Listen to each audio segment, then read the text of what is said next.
Welcome back to the YTG Podcast. Welcome. You are new here, my name is Nico. I'm an automotive photographer and now amateur racing driver. I'm Sean, and I am the owner of this lovely shed in Keysborough, YTG Young Timers Garage. Here Welcome. on the weekly-ish YTG Podcast, we're going to give you the sort of inside scoop inside the automotive industry in Australia, as well as some fantastic stories, motorsport, anything car related. So, and a bit of electric car hate.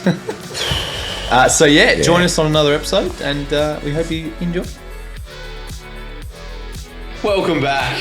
Another hiatus, but we are back again for another extenders episode or 2 episodes. I'll figure that out. We'll work it out. With Cooper Murray, our special guest this weekend. Hello, guys.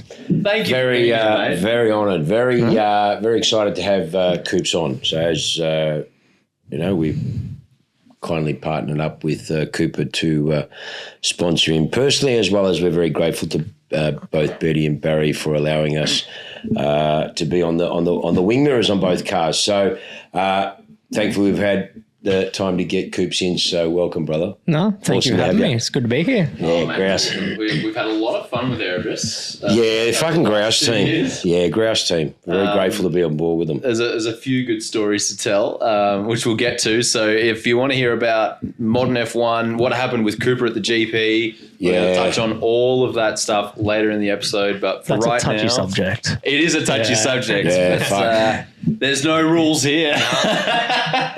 So let's wind the clock back. For everyone who might not know, I mean, I barely know most of it. Where did you come from? Where did your racing start? What have you done? So sorry. If anyone who's watched here and doesn't understand what or whatever, he is a current V8 supercar to clarify, Nick. driver. He's a current V8 supercar driver. Would have got to that point anyway, Sean. But I just thought, look, there's some people here that just don't know, and then I just thought, let's let them know and say, JZ. Anyway, good call. Yes, sir. So it probably all started before I was even born. So mum and dad both raced go-karts. Oh, really? Yep. Cool. Yep. Dad was a 4-time state champion. Mum was a 2-time state champion. Wow. So really? Yep. Mate, yeah, your folks are cool. I've had some good fucking chats with these folks. Absolutely. His mum's grouse. She's good fun. And you and mum get along with your conspiracy. Yeah, mate. Yeah, mate. Chemtrails, fucking chemtrails. Hey. We're on. Anyway. Yeah, so they both race go-karts. Wow, fantastic. Mum raced against Jamie Winker. Wow. Yeah, Craig Lowndes. Fuck. So, and that's obviously how they met each other. And then once I was born, Dad was racing HQs at the time. So, cool. Yeah, I was always at the track, and I loved being around the track, but I didn't really want to pursue anything when I was around 7, 8 years old. Mum and Dad gave me the choice of a go-kart or a guitar for my birthday. Wow. Chose a guitar. Wow. Yeah. And then it wasn't until Dad did a go-kart cameo for the Australian titles to come back for one weekend and racing, I think it was Clubman Super Heavy it was called. So then I was around the go-kart track. I was a little bit older, and that's when I sort of fell in love with it and asked for a go-kart that Monday. And how old have you been then? I was 10, I think. Yeah, so 10 and a half I started. Wow. Yeah. And then just from that one event, just something clicked in you. Just loved it. Yeah, fucking great. 2 weeks later, we were racing my first meeting, and a couple of months after that, we won the Australasian Championship. So straight off the bat. Fuck, okay. Didn't know that. Yeah, Red Plate it was called back in the day. And then... yeah, just every weekend nearly we were in a go-kart, and me and Dad were driving around the countryside racing go-karts. So you did a lot of Todd Road. That's probably one of the big ones, isn't it? Todd Road go-kart. Yeah, did a bit of Todd Road, but the main, my home track where we did club days and stuff, it was called Puckapunyal. Oh, so Puckapunyal, up in Seymour. Of course, yeah. That was also Mum and Dad's home track. It used to be Hume back in the day, and it transferred up to Puckapunyal. So you'd walk into the club rooms, you'd see, I wasn't Dad's home track, sorry, it was Mum's, but you'd walk in there and see Mum's name on some of the trophies. That's cool, man. Yeah, it was pretty cool. Yeah, that's cool. That's cool. Yeah. Wow, fucking hell. Yeah. Are they going to New Zealand? I don't think they are this year. Spewing. No. Yeah. Because obviously we're going to Christchurch. We're not going to Taupo. Liam will be in Taupo with you guys, and then we're joining Christchurch. But fuck, that's grouse. I'll talk to them. That's awesome. Yeah. Well, I never knew that. That's awesome. Yeah, and the go-karts went until I was about 15, and then we went into Formula Ford. So that was a good solid 5 years of 40 weekends a year racing go-karts. Yeah. Wow. Mum and Dad also owned a pizza shop at the time. Wow. So when Dad wasn't with me go-karting and Mum, they were both working full-time at the pizza shop. Yeah, I love it. That's grouse. Yeah. That's mega. Towards the end there, Mum ended up getting a second job as well. So she was working 2 jobs. This is all just to keep me funded in go-karts and then progress me to the next step, which was Formula Ford. So yeah. And you did Formula Ford for I did Formula Ford for 2 years. Yep. Yeah. And funny enough, my first ever engineer, the person who taught me to race a car and drive a car, was Wayne Mackey. Oh, I was going to say, was Wayne. Oh, what a fucking. So it's sort of we'll get to it, but it's a full circle moment. Wow. He's my first engineer in supercars. So. Wow. That's spooky. That's fucking spooky. That's grouse. Yeah, Wayne's a champion. He is a champion. Yeah, he's a fucking legend. Well, wow. Yeah, so it's a bit of a full circle moment. Wow. Yeah, did 2 years in Formula Ford. We finished second in the Vic State Championship and I think 5th in the Australian Championship. So fuck, that's huge. In my first ever or second ever race weekend, I was racing Will Brown for the win at Phillip Island. Wow. So Wow, I didn't know that shit. Now in supercars together, obviously. And mate, that's cool, man. Yeah. And you got, how's your, because you karted with these guys or Formula Ford, that sort of stuff. Obviously, there's respect because you've seen each other now. Yeah, both we've grown up big since go-karts. Like in go-karts, those people that I'm sort of racing with now were a couple years ahead of me. Sure, right. And there's also people like Kai Allen and Job Stewart, my teammate, who were a couple years below me. Yeah. So I'm sort of the guy in the middle. Yeah, that's cool though. But now you're all in the big game, big league now. So it's all what we dreamed of. Yeah, absolutely. Man. Yeah. Is there like a genuine camaraderie amongst you guys, or is it really just fuck you all? You're on the track. You're all individual teams, but that respect that you've all seen each other. But don't forget, for every one of you, there's probably 100 that don't. If not, I'm being probably better than that. It's probably 1,000 or 2,000. The amount of kids that race go-karts these days, there's thousands of them. That's what I mean. So to achieve a career in motorsport and be a professional driver. So, brother, hats off to you. Yeah, you got to have respect for everyone that's got to where they are, and the amount of sacrifices as well that families have done to get us our dream jobs and racing cars. Well, it's our pinnacle of our motorsport, really. Yeah. We don't have anything else. This is the top of the echelon. And a lot of people say it's the best in the world for tin top racing. Definitely. Yeah. Some touring car racing, it's the best product you will get in So, it's a massive credit, obviously, to what you guys have achieved. And that's what I mean. Like when you sort of see your mates that you all race with, and then the best ones have got to the top now. And even Oscar Piastri. I raced go-karts with Oscar. We were friends racing karts. We were rivals. And then he's in Formula One now. Yeah, it's just crazy. It's crazy bigger checkbook, I guess. But I mean, he went over to Europe when he was 14 years old. Did boarding school there, lived there, and that was just what you had to do if you wanted to make it to F1. Yeah. And I guess, because, I mean, obviously we've still got to get there because, I mean, this is a part of your career. Because then you did Porsche after that. You were very successful in that. Yeah, after Formula Ford, we stepped into Porsche Sprint Challenge. That's a big job. So, massive. So from Formula Ford, the speed wasn't that much of a difference because the Formula Ford is really quick. If you don't know, like it's there used to be, back in the day, it used to be the Super 2 of supercars. So teams used to grab kids straight out of Formula Ford and put them into the main game supercars. That's wild. Oh, right. Yeah. Oh, wow. So the corner speeds in the Formula Ford are really high. And they're obviously an open wheeler, no wings. Yeah. They're not on slicks. Yeah. H pattern. Yeah. Like you learn a lot of your racing skills and your art from Formula Ford. And so that's obviously put you in good stead to go bang straight into the Porsche so I went straight into Porsche. I was a lot different. Obviously, the first time driving with a roof over my head, had paddle shift, had a lot of aero, slick tires, but... Was it a big adjustment? I remember the first day, it took me a little bit to get used to, but there's just a unique driving style to the Porsches. So once I got my head around that, it wasn't too bad, but Yeah, with Sprint Challenge, we're leading the championship up until the last race of the year. So lined up for the last race of the year on the starting grid, and I was starting second. The clutch failed on the line. Oh, so motorsport giveth and motorsport taketh away. T-boned from the rear. Of course, yeah. Fucking on rode the car off, and championship was done in the last race. So it was down to the last race, you and someone else. All I had to do was finish. Yep. Fuck. God. Yep. Just had to circulate and finish, get points, and it was ours. But that burns. Yeah. Isn't it cruel? Who won? Can you remember? Simon Fallon was his name. Okay, he doesn't race anymore. He did Carrera Cup, then stopped. Okay. Yeah. So then you did 2 seasons of that, or no? I did one season of Sprint Challenge, and then stepped into Carrera Cup, where we did technically 2 seasons, but it was over 3 years because COVID in 2020. Finished 4th in our first or 5th in our first season of Carrera Cup. Back in the day, or back in those days, there was some fairly good names as well. And it was quite competitive. That was obviously good. And then we went into the COVID year 2020. Clean swept the first weekend of the year in Adelaide.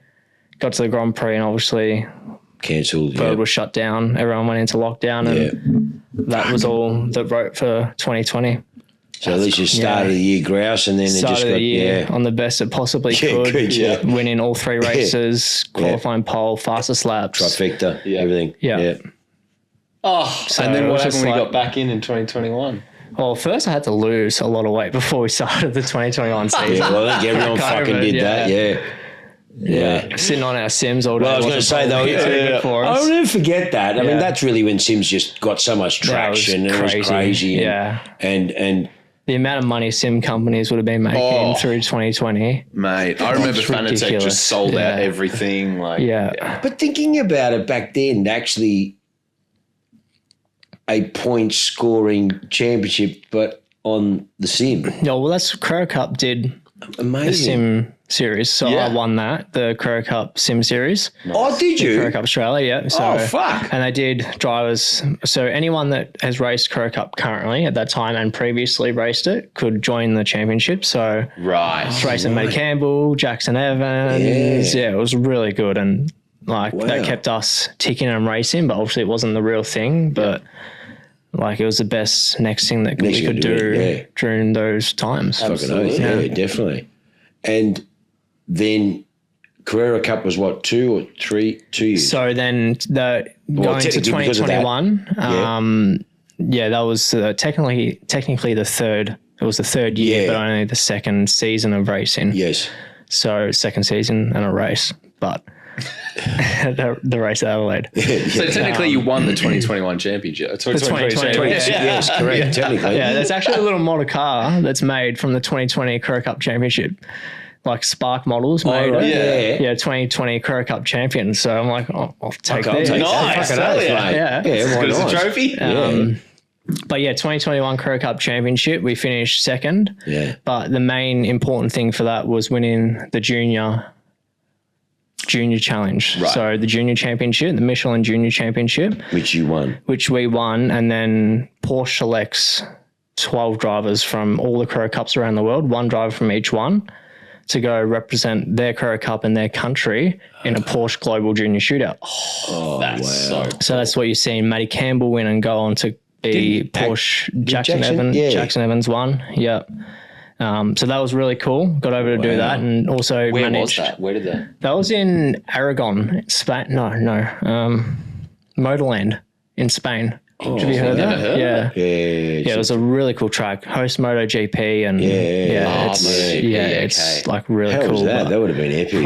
That was just something that obviously I've been working towards at that time in my career to do, and just huge. It was massive. Yeah, I mean, to be picked out of all the drivers, well done, man. It was That's what huge. I dreamed of at that time, and also got to do a Carrera Cup France round as well when we were there. Wow. So was there a big difference in the field between the Australian grid and the French it was grid? huge. But not only Can I say, would have been absolutely on another level, the Euro field? Yeah, it was crazy. I thought as much. But not only the field, but the cars. So at that time in Australia, we ran the 991 Cup car. Yeah. Europe ran the 992. Okay, so you were getting into a whole different car. I'd never driven the car before going over there. much more challenging fucking field and a whole different car. So that's why we went over and did the Carrera Cup France round before the shootout, so I could at least get some mileage under my belt before going and competing against the best Carrera Cup drivers in the world to win the scholarship. Smart. Wow. So, yeah, we finished second in the Carrera Cup France round. Fucking huge. Which was unreal. Courtesy of 2 championship leaders taking themselves out. Who gives a fuck? Fuck it. We'll take it. Absolutely.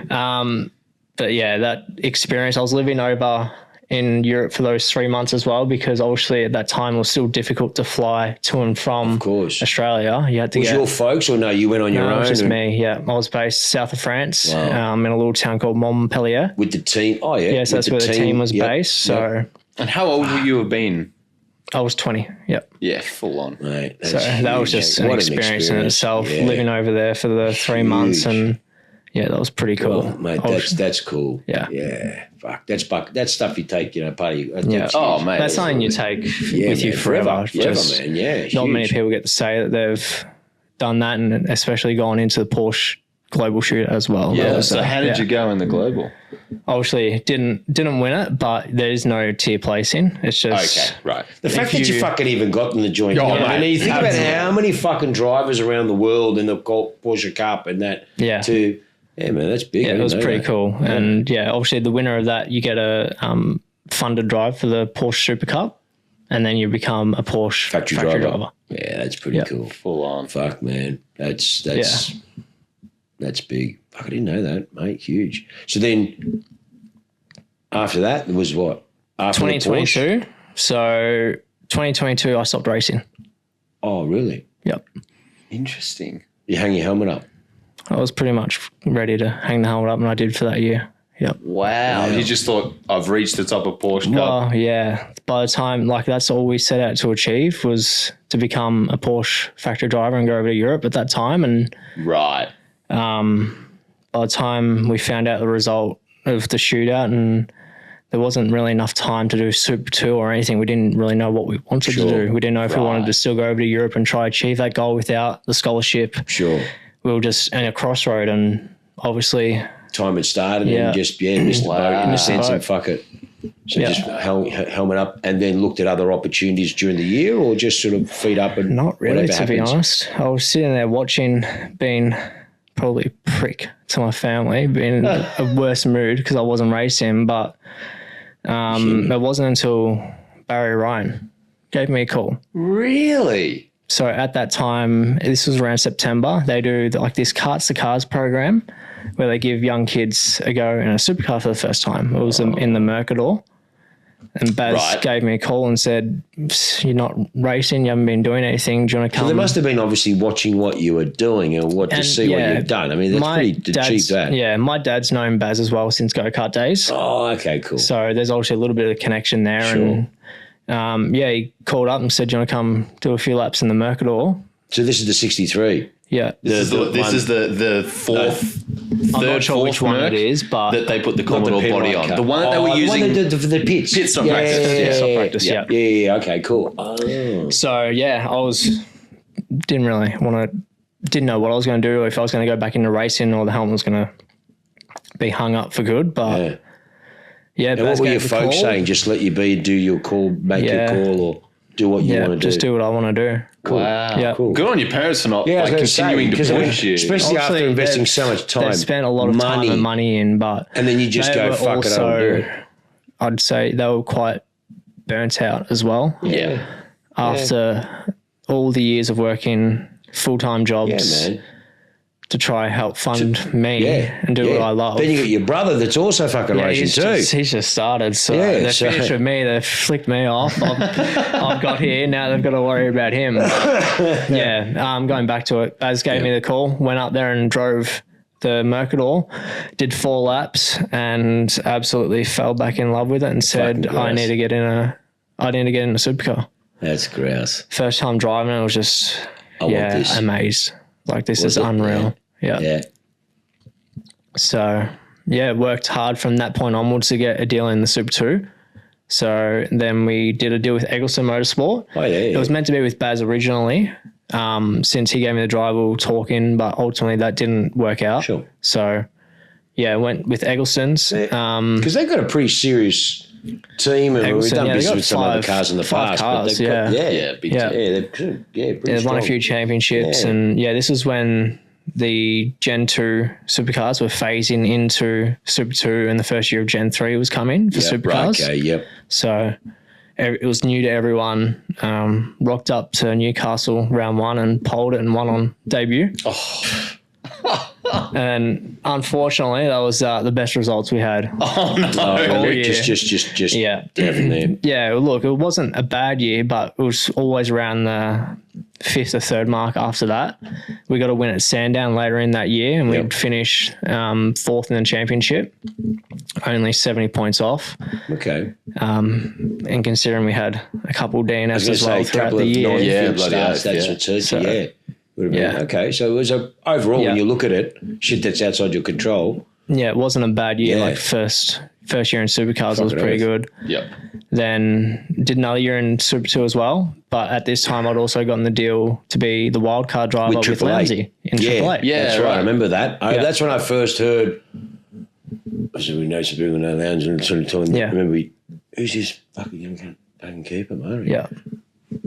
Okay, and then he was with Lounge, with Perry and all that sort of shit back then. That's when I first heard about you. I was like, fuck, okay. So that was the big tick. Yeah, that would have been one huge. So there's one thing that we really wanted to achieve in the 2023 Super 2 season was do a good enough job to get in front of Jamie and Super Cheap to have their faith and then put me in that car. Yeah, huge, mate. Yeah, huge. That was massive. Yeah, that was a big tick, and that Super 2 season was probably one of the worst years I've had in racing. But still managed to get it done. So, without that Super Cheap program, I wouldn't be here in this couch, and I wouldn't be a supercar driver. Wow. Like my Super 2 program that year was that bad that no team would have ever taken me. Full on. But we did a good job in the wild cards, qualified in the shootout in my debut round.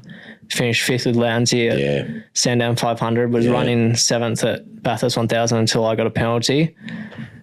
And then, that was enough for Baz to give me a call up to be where I am now in main game. Yeah, it's fucking gross, mate. Yeah.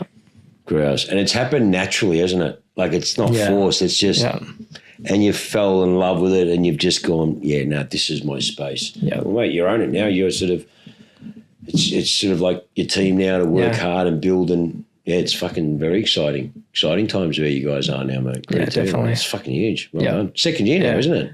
Second year. Now it's the second year. Yeah. First year went rather quick. Yeah. There was a lot of ups and downs. There was a lot of ups and downs. More downs than ups, but the ups made it worth it. Absolutely. Yeah. 2025 Bathurst winner here. Excuse me.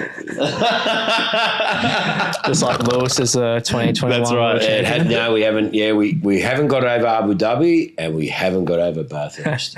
And the escalation of extremes of when you took it, we're all like, fucking yeah! And Zibris is next door, we're like, it was like this one extreme, the other, and Betty's losing her shit. Why, God? Oh, well, it was just heartbreaking. Fucking bullshit.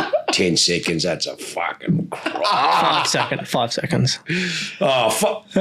Was it 5? You got 5 seconds. For fuck's sake. That's even worse. We're not at Bathurst in the story yet. No, it doesn't matter. Sorry, Tim. But it's fucking not good, mate. Honestly, I thought it was worse anyway, so we still won't get it. But right. Yes. So let's rewind. Okay.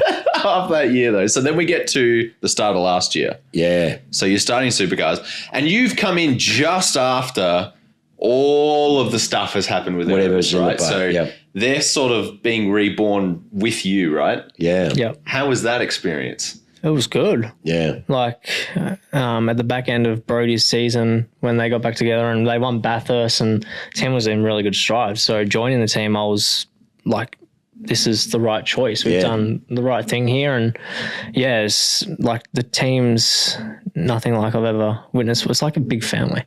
It is. Like, what you see is what you get with everyone in the team. It's just raw. Passion. Passion. They all want to go out there and do the best they can. Yeah.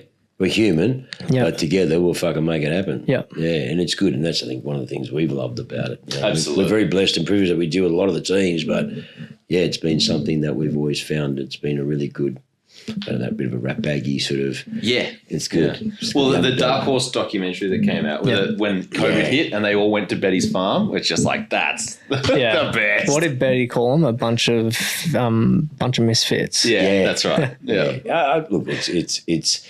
But, you know, you got the runs on the board and the team has shown the provenness. I mean, at the end of the day, I mean, it's no different to the few so far the first. You've had massive pace. It's just shit that's happened which you can't fucking control. That's the fucking shit thing. You know, different to some idiot running into you about this. So anyway, so then now obviously whole new slate, 26 and fucking. Hold on, you're skipping last year, mate. I don't want to talk about it because I'm angry about fucking. I want to talk about fucking it. angry about Bathurst. Very grateful for being on the car though.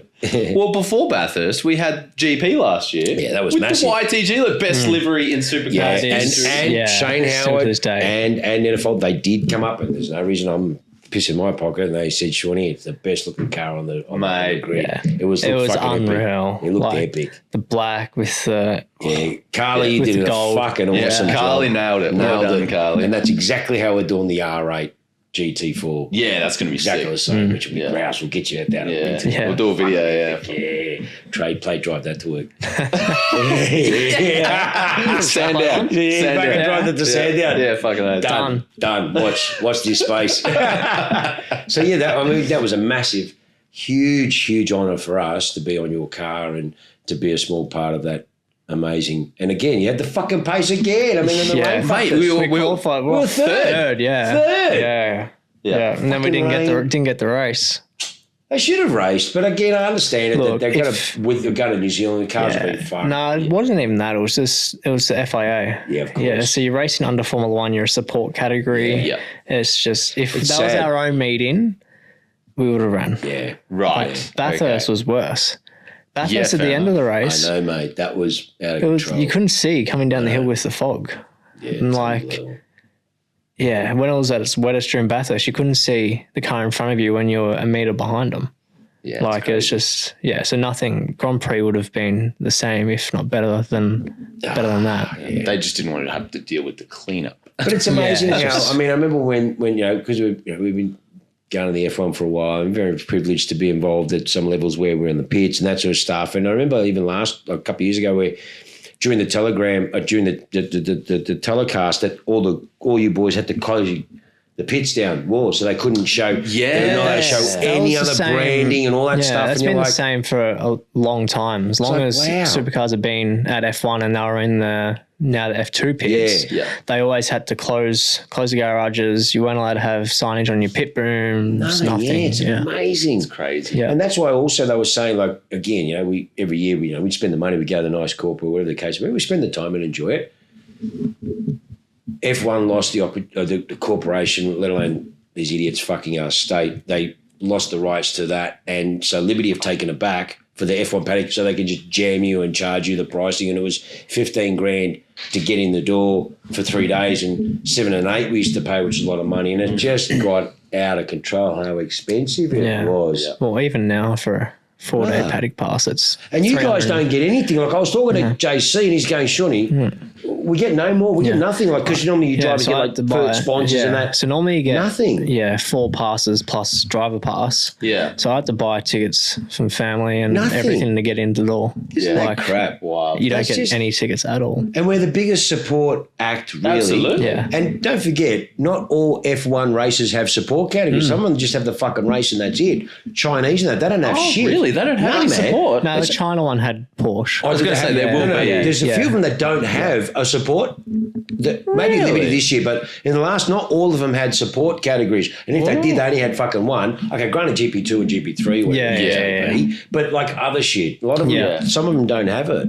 So that's why you think, and the drivers, F1, like they do enjoy the noise, the theatre and all that sort of stuff going on. But it's sad that, isn't it? It's still the same way, isn't it? It's fucking wrong. Netflix effect. Isn't it? 100%, mate. Yeah. 100%. I remember going to the F1 back when I wasn't racing. I was 16, 15 years old before any of the Netflix stuff happened. Yep. You could buy any grandstand ticket you wanted. Yeah. The Thursday night for a 3-day pass. Like, now they're selling out within half an hour of being on sale. Yeah. But, this year I noticed, last year no chance, year before no chance. This year, though, there was still a lot of corporate tickets around because a lot of people went, you know what? Well, yes. Ben's went up 30% from last year. Yeah. And we're like, nah, man, I'm happy to pay the money, but I'm not going to get fucked. Yeah. We can go to Abu Dhabi for $12,500. Literally. And, airfares, that sort of stuff. But you sit there and you go, that's a bit, even our baller clients who didn't even fucking go because they go, mate, this is bullshit. It's getting too expensive. And it was quite amazing how many corporate tickets because a lot of people weren't going. People couldn't sell. It was ridiculous how expensive it is. Yeah. So I don't know. Hopefully they have another tip. I don't know if they're going to do a track here. I mean, like I said, I heard news that there possibly could be because obviously we've lost a few races in the UAE states or what's happening. Well, did you see this afternoon there was an article that went out that Adelaide, the Premier of Adelaide, tried to get F1? Yeah. Can you imagine those modern cars? Yeah, but we knew that was happening. They've been trying to do that for ages. Yeah. And mutual clients have said before, are very heavily involved. And, I can't really talk about that. We were talking about it before. They got the horsepower, man. If I can got that happening, but that track is too tight. Well, what? They're going to fucking put MotoGP on there? Yeah. Mate, even my mates who are fucking ex-Superbike champions are going, really? A street circuit with concrete walls? Has MotoGP ever had a street circuit, though? I don't think Never. Yeah. I think they did a Miami one or they did something. But doing 200, or they do like 360. Mate. Come on, imagine brother. doing 360 and falling off. Into a wall body, how much tyres you going to? Mate, it doesn't matter, mate. So I don't know. I think it's a watch this space scenario where money talks. So we'll see. Can't mention names, but people we know and things. Who knows? It'd be interesting. But you know what? Good on them. Yeah, well, they're having a dip. Huh? They're having a good old go. Mate, fucking oath, mate. Live golf. Mate. Like, look, who knows? I mean, the way this government is, they're fucked. Who knows? We'll end up losing Victoria to South Australia itself, and it'll just be called South Australia 1 and 2. Fuck it, you know what I mean? Who knows? Yeah. Interesting. So then now you're just doing nothing at the moment now. It's just chilling for the next couple of weeks, isn't it? So we got 3.5 weeks until we go to the New Zealand Taupo round. So, the cars back first time New Zealand. Huge. Yeah, it's going to be exciting. One's been at Christchurch, or we never raced. Yeah. No data, no nothing. Yeah. That's right. What's the track like? Is it a big track? What's it like? Is it like Taupo? Is it? It's a small. I think it's the same track. length as Winton. So it's like a Winton track. Yeah, but it's really, really tight. Like driving it's going to be really fun. Like to do qualifying and that and pushing the limits. Yeah. But I'm not sure about the racing yet. Overtaking wise, I think there's one or two spots, but really, So it's going to be pretty full on with Biff and Bo. Yeah, probably a bit of Biff and Barge. So again, you want to qualify in the top. Well, who fucking knows? I mean, hang on, 5th and 6th and fucking still poor Bo got caught up in the shit. Mate. Yeah. I mean, you just don't know, is it? How do you find so far in the 2 races this year? Oh no, we're not there in the story yet. Oh, okay. Calm down. Sorry. You know me. Like I told you, we fucking jump all over the joint. He keeps me back on track. Hey, come here. Fucking come here. All right, sorry. Go. Right, so let's talk about the elephant in the room, Bathurst 2025. So coming into that weekend, did you guys know, was there any indication that there was potentially a top 3, top 5 finish that you guys were going to be, because last year for the most part, there was a lot of 20th place finishes and it was all over the place, right? Was there any indication coming into that, having won it last year, that you guys were going to be that competitive? We were rather cocky, yes. Excellent. Yeah, grouse. Like we just come off Salem Bend where we finished 7th, but should have been 5th or 4th. That's right. Yeah. And then we know how good Erebus is at Bathurst. Yeah. And then I love Bathurst, my favourite track. I always go well there as well. So in the past, like the whole team walked into that meeting with their confidence, chest out, shoulders back. Just this, it was a different feeling. Yeah, that's interesting. Like everyone knew. Yeah. Just the vibe was there. Sort of, we felt something about it. That we're going to be competitive. Yeah, nice. Yeah. So she was quick when she rolled out, wasn't she? She rolled out the gate quick. Yeah. Practice 1. We were 6, but we didn't use new tyres, and most of the field did. Yeah. So that was at the start a really good sign. Yeah. And Wayne was just happy with where she was. Yeah, we're just making fine little adjustments throughout the weekend, and nothing really major, which is always what you want rolling out of the track. You've got a good and then it gives me more confidence as well, because then me and Wayne can work on my driving more, extract the best I can with the car. Yep. And you're not having to worry about finding this with the car or finding that and making it better here. And it's just you can focus on all the little 1%ers that make the biggest difference. Yeah. And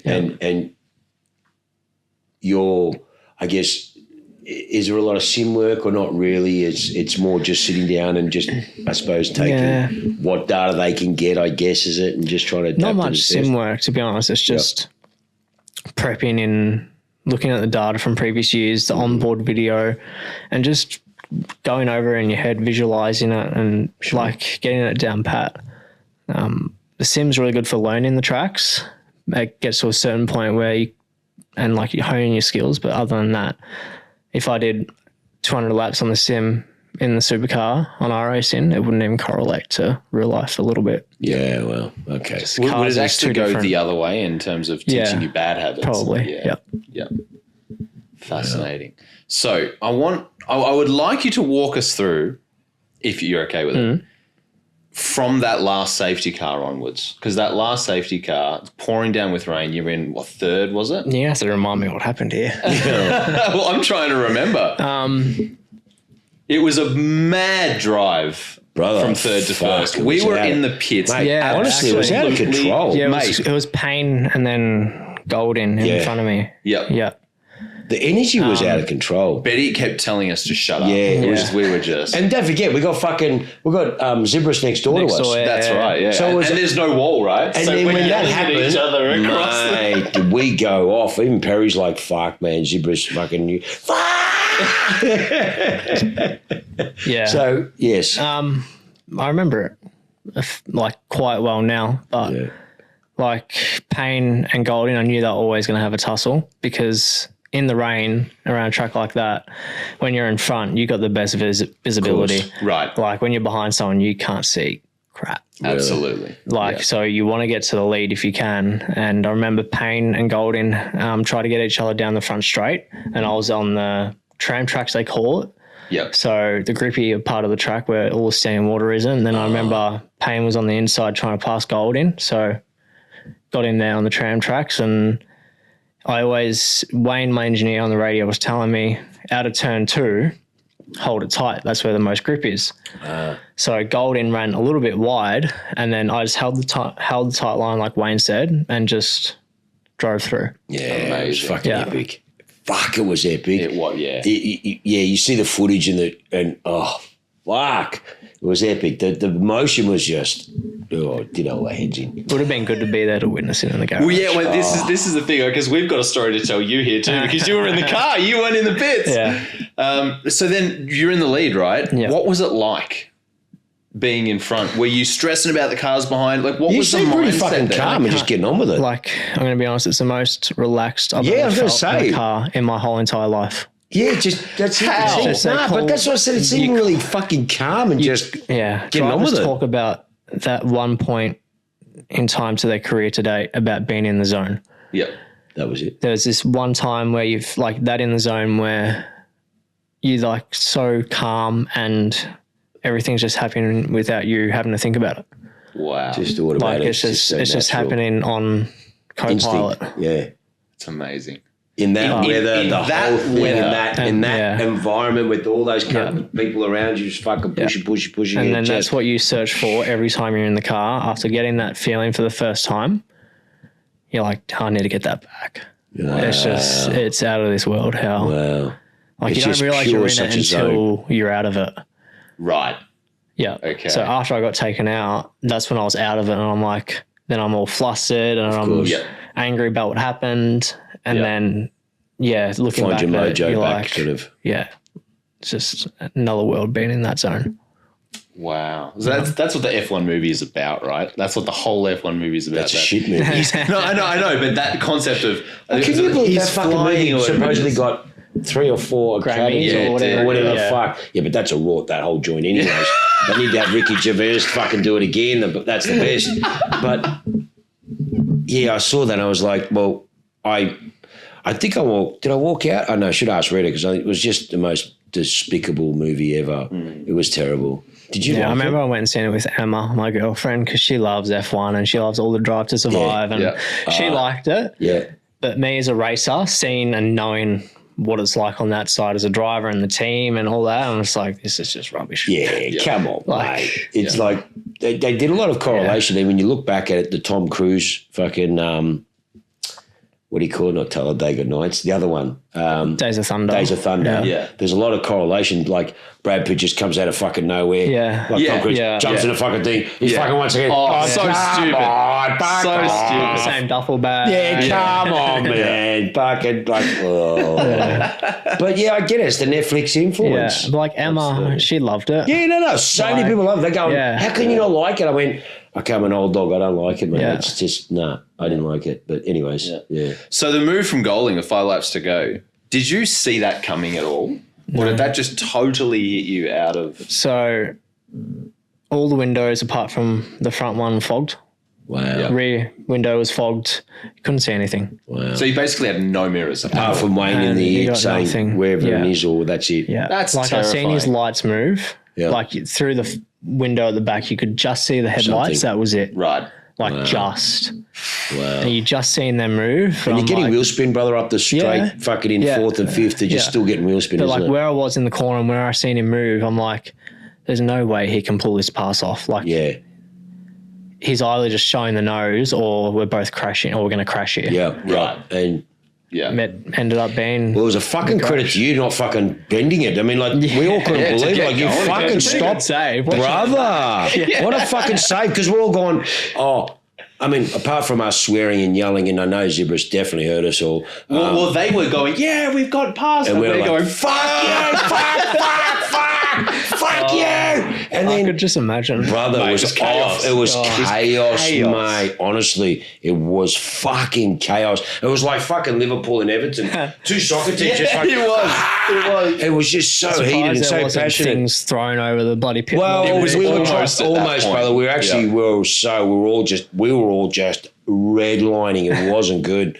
But the fact that then we saw it, you've gathered it, and you're like, holy shit! I mean, we came 4th in the end, didn't we? Missed out on the podium by 4 tenths. 10 sec fight. Next convo, I don't want to get Sean too worked up here. Too worked up. No, it was wrong, man. You deserved that. Everyone knows that. Nah, the whole team deserved. No, they deserve something. Something, mate. Seeing a podium. I was going to say, at least 3rd, at least. You know what I mean? It's fucking wrong, mate. Yeah. It was wrong. Anyways, I couldn't believe how quick the gates came down. Remember? Yeah, that's right. Brother, yeah, it was out of so control. the moment you crossed the line, Mate, they put the front. Mate, you fucking down. just bang down. We were all fucking just redlining. Yeah. Fuck, it was so pissed off. Yeah. Oof. Yeah, it was not good.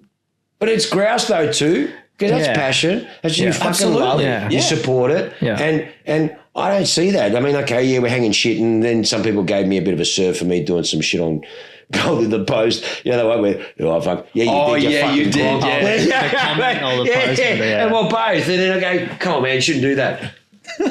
You fucking you don't know me. Mate, it's a passion. It's a fucking passion, mate. I don't give a fuck. I'm loyal as fuck. Yeah. Fuck him. I don't care. That's the way it is, mate. Like that. So, no, and that's what you want. You want passionate supporters. Yep. You do. That's what you want. That's what keeps the sport going. Yep. You know? We hope you guys are enjoying the chat with Cooper Murray this week. Stay tuned for part 2 coming next Sunday.